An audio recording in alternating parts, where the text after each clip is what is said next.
Hello guys, সকাল সকাল উঠে একটু বিচের দিকে চলে গেলাম। লাস্ট ডে ছিল আজকে, তাই ভাবলাম একটু বিচে ঘুরে আসি গিয়ে।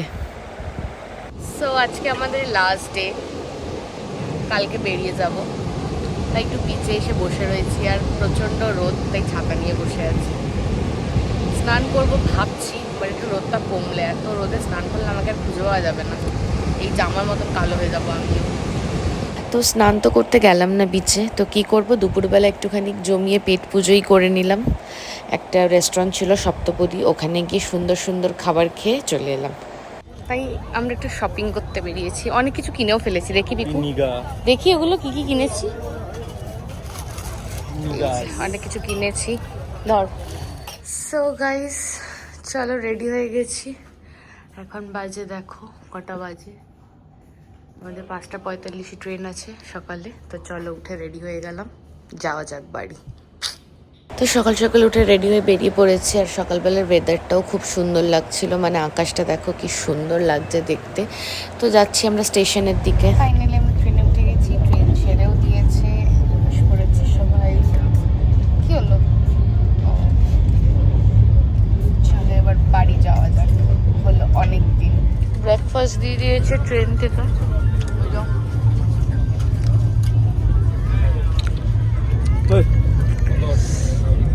সবাই আমরা ব্রেকফাস্ট করছি। তুই করছিস না? করছি, আমিও করছি। আমার শরীরটা একটু খারাপ লাগে রে, না আমি খাবো না, বেশি দিন নেই।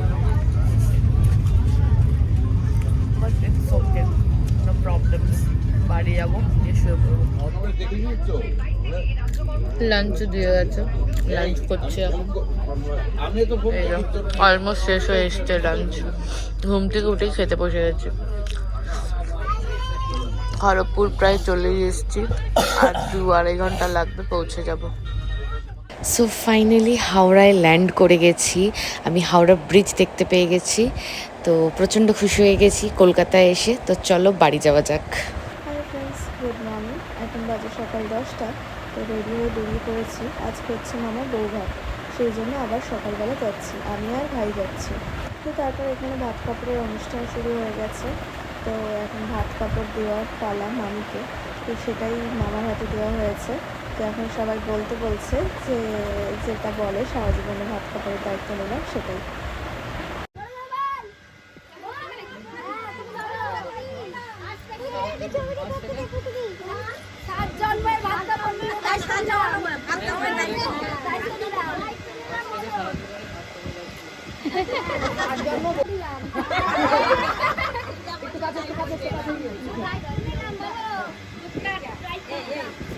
সবকিছু দায়িত্ব দিলাম।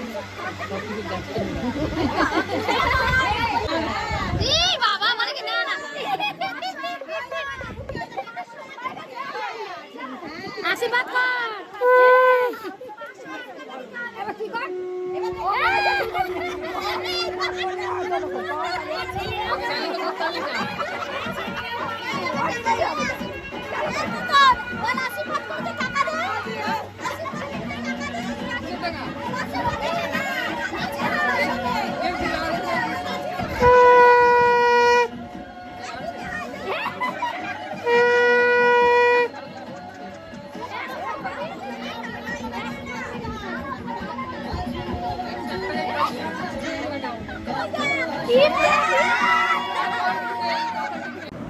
তো এখন হচ্ছে সন্ধ্যে 7টা বাজে, আমরা সবাই রেডি হয়ে বিয়ে বাড়িতে চলে এসেছি। আজকে মামিকেও খুব সুন্দর লাগছিল, আর বোনকেও খুব সুন্দর লাগছিল।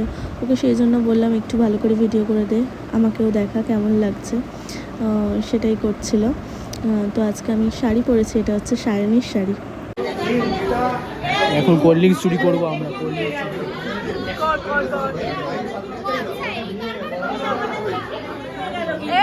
কি রে, আমাদের দিলি না তো?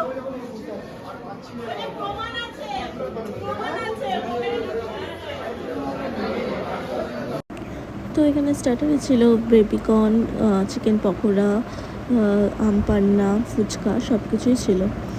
আর আমাকে জিজ্ঞেস করছে কী করছিস তোরা, আমি সেটাই বলছিলাম ভিডিও করছি। তো সেই জন্য খুব ভালো করে স্মাইল দিচ্ছিল। তো এই যে সুন্দরী সেজে গুজে ঘুরে বেড়াচ্ছে আর বলছে আমাকে হাজার হাজার ছবি তুলে দে। তো দেন আমরা খেতে বসে গেছি, এখন প্রায় 12টা বাজতে যায়।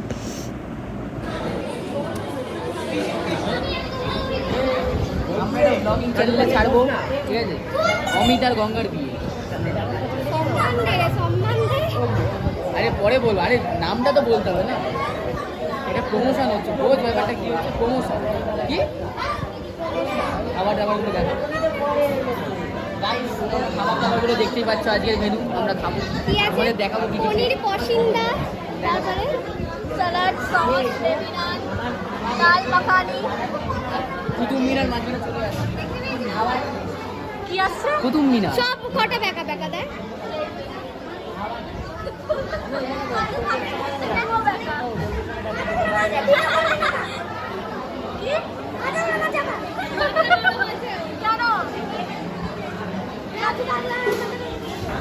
আমাদের পড়ে গেছে পনির পসিন্দা, সবারই সেম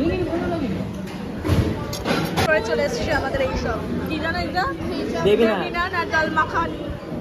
এই যে বেবি নান, এটা ঠিক আছে, আমাদের বেবি নান এরকম দেখতো, আমাদের ওর বেবি নান এরকম দেখতো,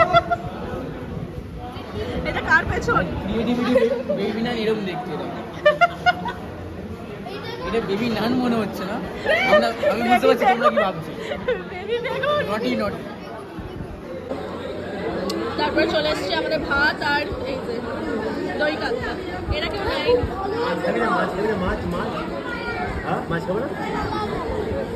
তো তারপর ছিল চিকেন কষা আর আফগানি রাইস। তো তারপর ছিল লট চমচম আর রসগোল্লা। তো এটাই হলো আমাদের মামা আর মামি ফুলসজ্জার খাট। খুব সুন্দর করে সাজিয়ে দিয়ে গেছে, যারা বিয়ে বাড়িটা সাজিয়েছিল তারাই সাজিয়ে দিয়ে গেছে। আর এটা হচ্ছে মামি বাড়িতে চলে এসে এখন ফ্রেশ হচ্ছে। সো আমাদের বিয়ে বাড়ি শেষ, সামনে যাচ্ছি। এই এরকম করছিস কেন বুম্বা? চলো আমাদের বিয়ে বাড়ি শেষ আজকের মতো এখানেই। টাটা, আবার দেখা হবে পরবর্তী ব্লগে। টাটা।